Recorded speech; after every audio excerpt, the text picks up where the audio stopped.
Shalom saudara yang Tuhan Yesus kasihi. Apa kabar? Saya berharap saudara semua yang setia mengikuti program renungan singkat di Levi Ministry, saudara makin sukacita, makin diberkati dan makin dikuatkan melalui renungan-renungan di program ini. Saudara, saya ingin membagikan satu kisah nyata yang menarik. Ada seorang perempuan kaya berasal dari Inggris, berusia masih 21 tahun, saudara.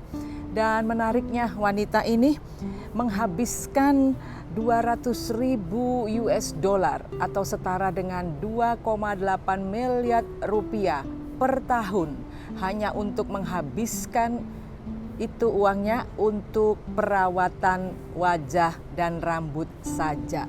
Saudara, wanita ini bernama Saffron Drewitt Barlow, berasal dari Inggris. Dan ternyata memang kedua orang tuanya adalah seorang konglomerat besar dari Inggris. Nah saudara, setiap bulan wanita muda ini memanggil seorang fasialis atau ahli perawat wajah ke Amerika. Karena dia memang berdomisili di Amerika dan perawat wajah ini dari Inggris. Dia memanggil setiap bulan dengan biaya tiket pesawat fasialis ini sebesar 119 juta rupiah untuk membawa dia terbang dari London ke Amerika dan memakai kelas bisnis dalam pesawatnya.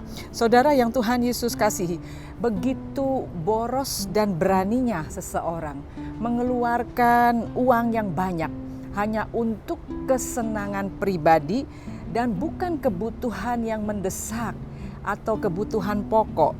Saudara, kita melihat di sini, menurut cerita ini pastilah banyak orang pro dan kontra dengan apa yang dilakukan oleh wanita muda ini.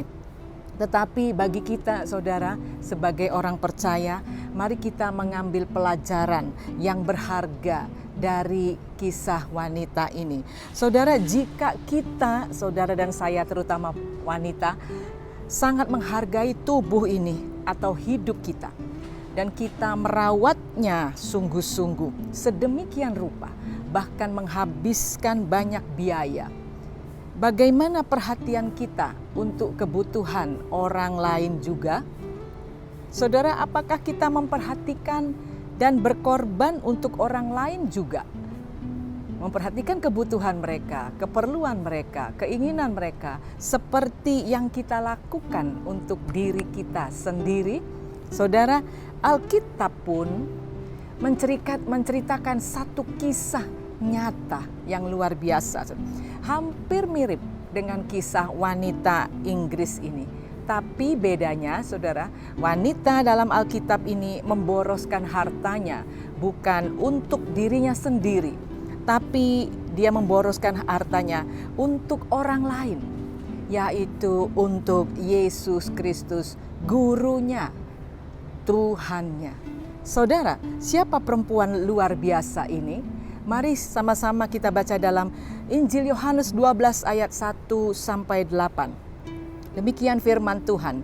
6 hari sebelum Paskah, Yesus datang ke Betania, tempat tinggal Lazarus yang dibangkitkan Yesus dari antara orang mati. Di situ diadakan perjamuan untuk dia dan Marta melayani. Sedang salah seorang yang turut makan dengan Yesus adalah Lazarus. Maka Maria mengambil setengah kati minyak narwastu murni yang mahal harganya, lalu meminyaki kaki Yesus dan menyekanya dengan rambutnya, dan bau minyak semerbak di seluruh rumah itu. Ayat 4, tetapi Yudas Iskariot, seorang dari murid-murid Yesus yang akan segera menyerahkan dia, berkata, mengapa minyak narwastu ini tidak dijual 300 dinar dan uangnya diberikan kepada orang-orang miskin? Ayat 6, hal itu dikatakannya bukan karena ia memperhatikan nasib orang miskin, melainkan karena ia adalah seorang pencuri. Ia sering mengambil uang yang disimpan dalam kas yang dipegangnya. Ayat 7, maka kata Yesus, biarkanlah dia melakukan hal ini mengingat hari penguburanku. Karena orang-orang miskin selalu ada pada kamu, tetapi aku tidak akan selalu ada pada kamu. Saudara yang Tuhan Yesus kasihi, perempuan murah hati dalam cerita ini, dalam kisah nyata ini bernama Maria. Dia hanya perempuan biasa, tidak kaya, tidak terkenal, tetapi kehebatannya adalah tindakannya yang sudah memberi pelajaran berharga bagi semua orang yang ada bersama Yesus pada saat itu dan juga bagi seluruh orang percaya di dunia sampai saat ini. Saudara, pelajaran berharga apa yang kita peroleh, yang kita pelajari dari Maria? Yang pertama, saudara, Maria berbuat dan bertindak terhadap Yesus, bahwa Yesus lebih berharga dari apapun di dunia. Nah, saudara, bagi Yudas, bagi orang-orang lain yang ada pada waktu itu, uang 300 dinar dipakai untuk sekejap saja adalah pemborosan dan sia-sia. Saudara, tetapi tidak bagi Maria, karena Maria merasakan kasih Yesus, pengampunan dosa yang dia terima dari Yesus tidak bisa dibayar dengan harta apapun di dunia, kecuali dengan segenap hidupnya. Harga diri dan kehormatannya dipertaruhkan untuk Yesus saja. Dan saudara, kita lihat dalam Injil Yohanes 12 ayat 3. Firman Tuhan berkata, maka Maria mengambil setengah kati minyak narwastu murni yang mahal harganya, lalu meminyaki kaki Yesus dan menyekanya dengan rambutnya, dan bau minyak semerbak di seluruh rumah itu. Saudara, bagi Maria 300 dinar dan harga dirinya, bagaimana dia meminyaki kaki Yesus dengan rambutnya, itulah yang bisa dia berikan kepada Yesus. Tidak ada yang lebih berharga di dunia ini selain Yesus. Artinya Maria sudah habis-habisan hartanya, harga dirinya, kehormatannya. Dia sudah berikan segalanya untuk Yesus yang dikasihinya. Pelajaran pertama dari Maria, saudara, Yesus lebih berharga dari apapun di dunia. Pelajaran kedua, saudara, Yesus lebih berharga dari siapapun di dunia. Saudara, dalam Injil Yohanes 12 ayat 5 kita baca lagi, mengapa minyak narwastu ini tidak dijual 300 dinar dan uangnya diberikan kepada orang-orang miskin? Itu kata Yudas. Saudara, kita lihat, bagi Maria, Yesus harus lebih utama dan diprioritaskan dari siapapun di dunia ini. Hubungan pribadi dengan Yesus bagi Maria lebih berharga dari hubungan dengan siapapun di dunia ini. Lebih tinggi, lebih diutamakan maksud Maria. Nah, saudara, pelajaran ini dapat kita ambil hikmahnya. Kadang-kadang kita meninggalkan jam-jam doa kita, jam ibadah kita, waktu-waktu kita untuk renungan firman Tuhan. Kita tinggalkan yang penting itu dan kita berkedok untuk menghadiri acara-acara yang tidak begitu penting, ya, yang harusnya dia prioritas dulu Allah, lalu kita meninggalkan itu dan kita lebih mengutamakan hal-hal yang mungkin masih bisa kita tunda. Misalnya kita berkedok beralasan untuk pelayanan untuk orang-orang miskin atau pekerjaan-pekerjaan sosial yang bisa dilihat orang, yang sebenarnya pekerjaan-pekerjaan ini bisa dilakukan kemudian setelah urusan pribadi kita dengan Yesus sudah selesai. Itulah yang dimaksud oleh Maria, bahwa dia mengutamakan Yesus lebih dari siapapun. Saudara, sepertinya alasan Yudas ini baik. Dia meminta semua orang di sana supaya daripada boros, lebih baik perhatikan orang miskin. Tetapi saudara, Allah lebih mengenal hati Maria dan hati Yudas. Makanya Yesus membela Maria di depan semua orang. Mari kita baca di dalam Yohanes 12 ayat 7 sampai 8. Maka kata Yesus, biarkanlah dia melakukan hal ini mengingat hari penguburanku. Karena orang-orang miskin selalu ada pada kamu, tetapi aku tidak akan selalu ada pada kamu. Saudara, menarik sekali dengan jawaban Yesus itu. Yesus ingin memberikan suatu pelajaran kepada murid-muridnya, juga kepada saudara dan saya pada saat ini, bahwa tindakan Maria yang memprioritaskan Yesus lebih dari apapun dan lebih dari siapapun di dunia ini adalah berkenan di mata Allah. Luar biasa, bukan? Nah, saudara, berbanding terbalik dengan Maria, apa yang dilakukan Yudas Iskariot terhadap Yesus sebagai gurunya?